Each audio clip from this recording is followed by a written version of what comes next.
Medyo horror lang, kwentong nakakatakot, kababalaghan at misteryo.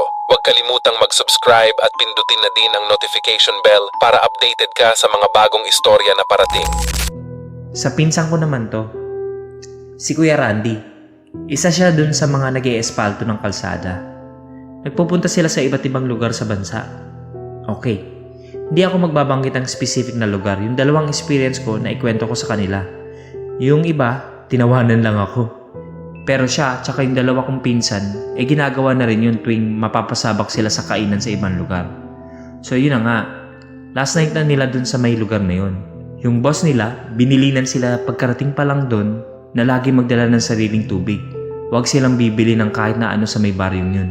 Hindi ipinaliwanag ng boss nila kung bakit ganun. Ayun na nga, last night na nila dun. May magandang babae daw galing dun sa baryo na pumunta dun sa tinutuluyan nilang bahay. Naasa katabing baryo pa. Parang nahalina raw silang lahat. Inimbitahan daw sila ng babae na pumunta sa bahay kasi nag-aaya ng inuman. Buti na lang, sabi nung pinsan ko, nung dumating ng babae, kakakain pa lang sila.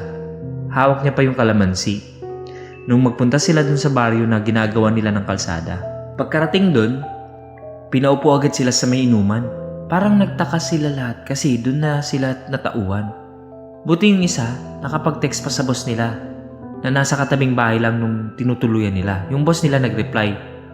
Sinabihan daw silang mga kupal daw sila, ba't sila sumama? Yung boss nila nag-reply. Sinabihan daw silang mga kupal, ba't daw sila sumama?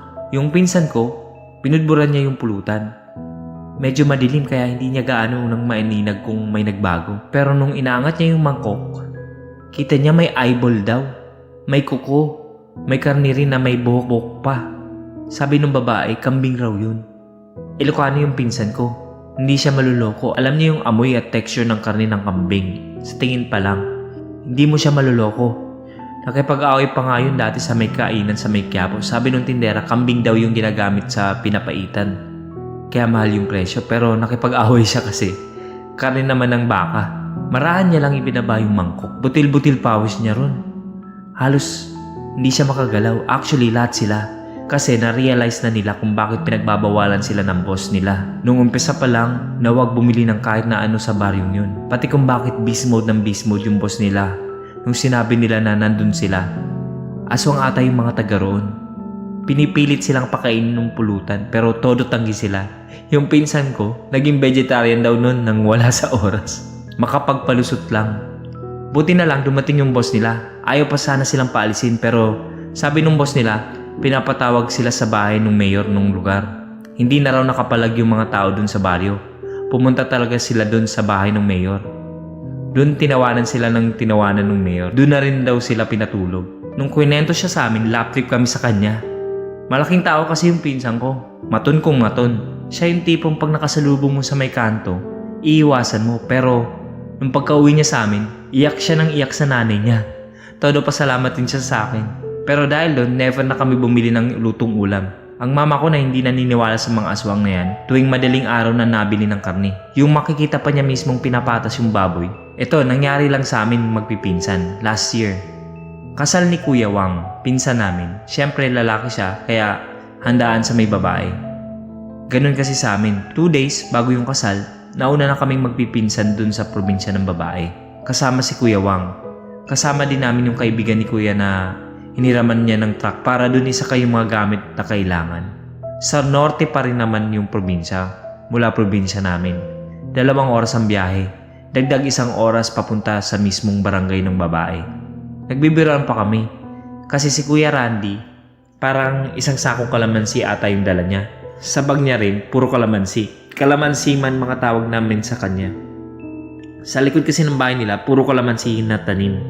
Kala namin magagamit namin yung kalamansi nun. Hindi pala, display lang. Mababait yung side ng babae. Bondat na bondat kami. Fresh na fresh yung mga seafoods na hinain nila. Nag-iimot kaming lahat nun sa may dagat nung paggabi na. Sa may dalampasigan kasi malapit yung bahay nila. Hindi naman kami binawalan na kung ano pa man. Christian kasi sila.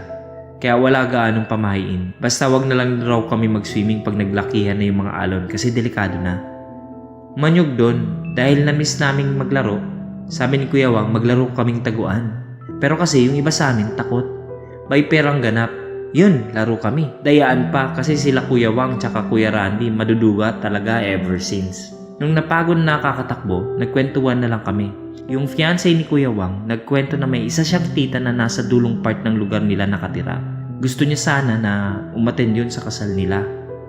Kaso hindi in-invite ng parents niya. May away kasi. Bata pa lang daw siya, hindi na nag-uusap yun tsaka parents niya. Kaya sabi ni Kuya Wang, kung gusto raw ba niya, puntahan namin.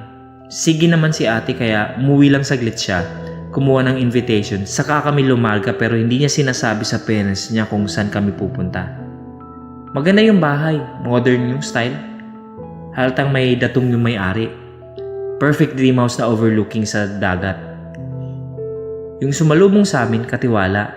Sa may garden andun yung tita ni ate. May edad na pero yung halata mong walang gaanong stress sa buhay. Pinapasok kami sa loob pero nagpaiwan muna ako sa labas. Magyoyosi eh. Nagpaiwan din kasama ko si Kuya Randy, saka yung isa ko pang pinsan. Siguro mga 30 minutes, naaliw kami dun sa koi pond sa may garden. Nung yung katiwala nagatid sa merienda sa garden, nakaugalian na nga, tapos ginaya pa ako nung dalawa pagpihit ko ng mabilisan sa may baso. Biglang nabasag. Sa loob ng ilang taon na paggawa ko nun, yun yung unang beses na may mabasag na baso. Take note, hindi lang ako yung may nabasag na baso, pati yung kila Kuya Randy. Tinginan lang kami sabay takbo sa loob. Hinila namin mga pinsan namin, sakay agad sa truck. Minumura na kami ni Kuya Wang kasi ano daw trip namin, hindi namin siya pinapansin ni Kuya Randy na nagda-drive. Di pa kami nakakalayo, nagsimula na silang mangisay sa kamagsuka. Imbes na sa bahay nila ate, diretso na kaming bayan sa may ospital. Nakakainis kasi, pumunta si ate doon para maayos yung sigalot ng pamilya nila pero ganun pa yung ginawa. Kaya pala nagkaroon ng away. Di ba nasabi kong Christian yung family ni ate? Nalaman nila yung kapatid ng nanay ni ate, yung tita niya, nung nagtrabaho sa Thailand, natuto ng dark arts. Pangungulam. Yung style ng pangungulam nila doon, iba dito sa atin. Una, pinagpa-practicean mga hayop pero naging tao na. Doon na siya sinaway ng pamilya niya. Doon na rin siya lumayo. Alam niyo yung chemical na ginagamit ng magsasaka para mapatay yung mga damo? Ganun yung nakita sa tiyan nila Kuya Wang. Sabi ng mga doktor doon sa ospital, hindi daw ba nila naamoy yung iniinom nila? Puro yung chemical na yun. Nakita sa isinuko nila. Pero kahit ako hindi ko naamoy. Hindi juice pala yun. Dahil doon, imbis na kila ate ganapin yung kasal, sa amin natuloy. Naurong din yung date kasi halos isang linggo silang na-confine. Kaya mag-ingat tayo. Hindi porket aswang, Visayas na agad. Noon pwede pa pero sa panahon ngayon, kahit saan pwede na sila. Kumbaga sa mga Pokemon, nag-evolve na rin sila. Tayong ang tao nakaka-adapt tayo agad. Sila din syempre. Hindi rin porket ka mag-anak mo, kaibigan mo, o kaya nakakaawa itsura, hindi ka na kaya try do rin. Ingat tayo. Nag-enjoy po ba kayo? Subscribe, nag-upload po kami ng mahigit sa 3 videos sa loob ng 1 linggo. Salamat!